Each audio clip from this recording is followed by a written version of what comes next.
12ನೇ ಶತಮಾನದ ವಿಶ್ವಗುರು ಜಗಜ್ಯೋತಿ ಅಣ್ಣ ಬಸವಣ್ಣನವರನ್ನು ಎಲ್ಲ ಹುಲ್ಬಂಧದಲ್ಲಿ ಸ್ಮರಿಸಿಕೊಳ್ತಾ ಚಿತ್ತೂರ್ಗಿಯ ಚಿಜ್ಯೋತಿ ಪರಮ ಪೂಜ್ಯ ಲಿಂಗೈಕ್ಯ ವಿಜಯ ಮಾತಪ್ಪಗಳನ್ನು ಹಜರತ್ ಸೈಯದ್ ಶಾ ಮುರ್ತುಜಾ ಖಾದ್ರಿಯವರ ಪೂಜ್ಯರನ್ನು ಕೂಡ ಎಲ್ಲ ಹೃದಯ ಮಂದಿರದಲ್ಲಿ ಸ್ಮರಿಸಿಕೊಳ್ತಾ ಕರ್ನಾಟಕ ಸರ್ಕಾರ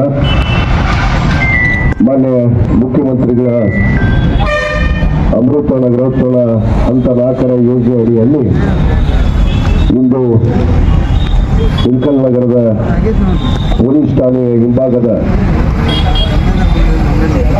ಈಜುಕೊಳ ನಿರ್ಮಾಣ ಮಾಡಲು ಸುಮಾರು 3,37,33,000 ರೂಪಾಯಿದ ಒಂದು ಈಜುಕೊಳ ನಿರ್ಮಾಣ ಮತ್ತು ನಗರದ ಬಸವೇಶ್ವರ ಸರ್ಕಲ್ ಅಭಿವೃದ್ಧಿಪಡಿಸಲು ಹಾಗೂ ಧ್ವಜಸ್ತಂಭವನ್ನು ನಿರ್ಮಾಣ ಮಾಡಲು ರಾಷ್ಟ್ರ ಧ್ವಜಸ್ತಂಭವನ್ನು ಎಷ್ಟು 100 ಫೀಟ್ ಅಲ್ಲ 100 ಫೀಟ್ 100 ಫೀಟ್ ಎತ್ತರದ ಒಂದು ರಾಷ್ಟ್ರ ಧ್ವಜಸ್ತಂಭ ಮಾಡಲು ಈ ಒಂದು ಭೂಮಿ ಪೂಜೆ ಮತ್ತು ವಿಕಲಚೇತನರಿಗೆ ಶೌಚಾಲಯ ನಿರ್ಮಾಣ ಮಾಡುವಂಥದ್ದು 3 ಕಾಮಗಾರಿಗೆ ಇಂದಿನ ಈ ಭೂಮಿ ಪೂಜೆಯ ಸಮಾರಂಭದ ವೇದಿಕೆ ಮೇಲೆ ಉಪಸ್ಥಿತಿರುವಂಥ ಗೌರವಾನ್ವಿತ ನಗರದ ಗುರು ಹಿರಿಯರೇ, ಯುವ ಮಿತ್ರರೇ, ಮಾಧ್ಯಮದ ಸ್ನೇಹಿತರೆ, ಎಲ್ಲರಿಗೂ ನನ್ನ ಶರಣಾರ್ಥಿಗಳು.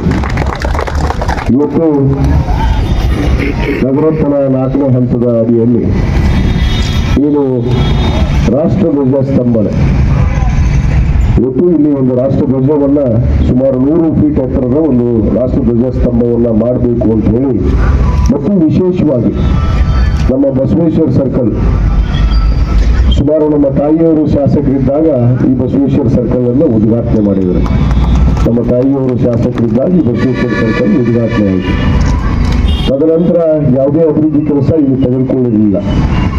ಯಾಕಂದರೆ ನಮ್ಮ ಮುಖ್ಯ ರಸ್ತೆ ಏನು ಬೆಂಗಳೂರು ಮತ್ತು ಪುಣೆ ಹೆದ್ದಾರಿ, ರಾಷ್ಟ್ರೀಯ ಹೆದ್ದಾರಿ, ಈ ಹೆದ್ದಾರಿ ಮೇಲೆ ಇರುವಂಥ ನಮ್ಮ ಬಸವೇಶ್ವರರ ಒಂದು 12ನೇ ಶತಮಾನದ ಅಣ್ಣ ಬಸವಣ್ಣನವರ ಒಂದು ಪವಿತ್ರವಾದ ಈ ಒಂದು ಏನು ಇವತ್ತು ಮೂರ್ತಿ, ಇದಕ್ಕೆ ಅಲಂಕಾರವನ್ನು ಮಾಡಬೇಕು ಅಂತ ಹೇಳಿ ಹಲವಾರು ಜನ ನನ್ನ ಹತ್ರ ಮನವಿ ಮಾಡಿಕೊಂಡಿದ್ರು.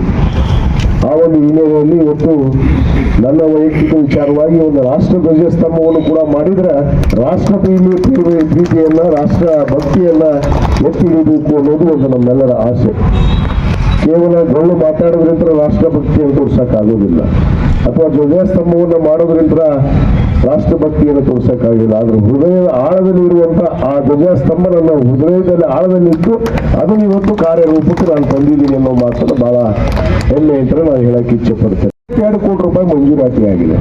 ಇವೆಲ್ಲ ಇದೇ ಹಂತದಲ್ಲಿ, ಯಾಕಂದ್ರೆ ಯಾವುದೇ ಸರ್ಕಾರದ ಆದೇಶ ಇದ್ರೆ ಅದ್ರ ಮೇಲೆ ಯಾವಾಗ ಆಯ್ತು, ಯಾವ ದಿನಾಂಕಕ್ಕೆ ಆಯ್ತು ಅನ್ನೋದನ್ನ ಆದೇಶ ಇರ್ತಾವೆ. ನಾನು ಎಲ್ಲ ದಾಖಲೆ ಕೂಡ ರೆಡಿ ಇದ್ದೀನಿ. ಯಾವ್ಯಾವ ಕಾಲದಲ್ಲಿ ಏನೇನು ಆದವು ಅನ್ನೋದನ್ನು ಕೂಡ ಜನರಿಗೆ ತಿಳಿಸ್ಬೇಕು. ಸುಳ್ಳ ಭಾಷಣ ಮಾಡೋದಲ್ಲ, ನಾ ತಂದಿದ್ದೀನಿ, ನಾ ಮಾಡಿ ಏನು ಮಾಡಿದ್ವಿ ನನಗೆ ಮಟ್ಟಿಗೆ ಹೇಳ್ರಿ. ನಾವು ಕಟ್ಟಿದ್ದ ಉದ್ಘಾಟನೆ ಮಾಡ್ಯಾರ ಅಷ್ಟೇ. ನಾವು ನಾವು ಬೋರ್ಡ್ ಮಾಡಿದ್ವಿ, ಅವರು ಉದ್ಘಾಟನೆ ಮಾಡ್ಯಾರ ಅಷ್ಟೇ. ಅವ್ರು ಬೋರ್ಡ್ ಹಾಕೊಂಡ್ರ ಇದು ಕೆಲಸ ಬಿಟ್ಟರೆ ಯಾವ ಕೆಲಸ ಮಾಡಿಲ್ಲ. ಅದಕ್ಕೆ ಇನ್ನೂ 10 ಹಲವಾರು ಅಭಿವೃದ್ಧಿ ಕೆಲಸಗಳು ಬರೋ ದಿನಗಳಲ್ಲಿ ಇವತ್ತು ಕೈಗೊಳ್ತೀವಿ. ಈಗಾಗಲೇ ನಮ್ಮ ನಗರದಲ್ಲಿ ನಮ್ಮ ನಗರಸಭೆ ಕೂಡ ಅತ್ಯಂತ ಕ್ರಿಯಾಶೀಲವಾಗಿ ಕಾರ್ಯವನ್ನು ನಿರ್ವಹಿಸ್ತಾ ಇದೆ. ರಸ್ತೆ ಇರ್ಬೋದು, ಅನೇಕ ಮೂಲಭೂತ ಸೌಕರ್ಯಗಳನ್ನು ಕೊಡುವಂಥ ಕೆಲಸ ಇವತ್ತು ಇಳಕಲ್ ನಗರಸಭೆ ಕೂಡ ಬಹಳ ಒಳ್ಳೆಯ ಕೆಲಸವನ್ನು ಇವತ್ತು ಕೈಗೊಂಡಿದೆ. ಅದರ ಜೊತೆಗೆ ನಾನು ಕೂಡ ಶಾಲಾ ಕಟ್ಟಡಗಳಾಗ್ಯವು, ಕಾಲೇಜ್ ಕಟ್ಟಡ ಮಾಡಿವಿ, ಹೊಸದಾಗಿ PUC ಕಾಲೇಜ್ ಕಟ್ಟಡ ಮಾಡಿವಿ. ಎಷ್ಟು ಸ್ಮಾರ್ಟ್ ಕ್ಲಾಸ್, 100 ಸ್ಮಾರ್ಟ್ ಕ್ಲಾಸ್ ಹಿಡಿದ್ರೆ ಒಂದು ಉದ್ದೈತಿ ಪಟ್ಟಿ. ಅದೊಂದು ಟೈಮ್ ಬಂದಾಗ ಕಡ್ಡಿ ಸರ್ಕಲ್ನಾಗ ಹೇಳ್ತೀನಿ, ಇಲ್ಲಿ ಬೇಡ, ಈಗ ಮತ್ತೆ ಮನೆ ಮುಂದೆ ಬೇಕಾದ್ರೆ ಬಂದು ಹೇಳಿದ್ರು ಅಂತಾರ, ಅದು ಬೇಡ, ಅಲ್ಲೇ ಹೇಳೋದು ಕಡ್ಡಿ ಸರ್ಕಲ್ನಾಗ ಬರೋಬ್ಬರಿ ಇರ್ತದೆ. ಅದು ಏನೇನು ಅಭಿವೃದ್ಧಿ ಮಾಡಿರೋದು ಒಂದು ಚಾರ್ಟ ಬಿಡುಗಡೆ ಮಾಡ್ತೀನಿ. ಬೇಕಂದ್ರೆ ಒಂದು ಎಷ್ಟು ಪಟ್ಟಿ ಇಳಕಲ್ಲಿಗೆ ಎಷ್ಟು ಮಾಡೀವಿ, ತಾಲೂಕಿನಾಗ ಎಲ್ಲೆಲ್ಲಿ ಏನೇನು ಮಾಡೀವಿ ಅನ್ನೋದನ್ನು ಒಂದು ಪಟ್ಟಿನ ಬಿಡುಗಡೆ ಮಾಡ್ತೀನಿ. ಅದಕ್ಕೆ ಇವತ್ತು ಬಹಳ ಸಂತೋಷದಿಂದ ನಾವೆಲ್ಲ ಈ ಭೂಮಿ ಪೂಜೆಯನ್ನು ನೆರವೇರಿಸಿದ್ವಿ.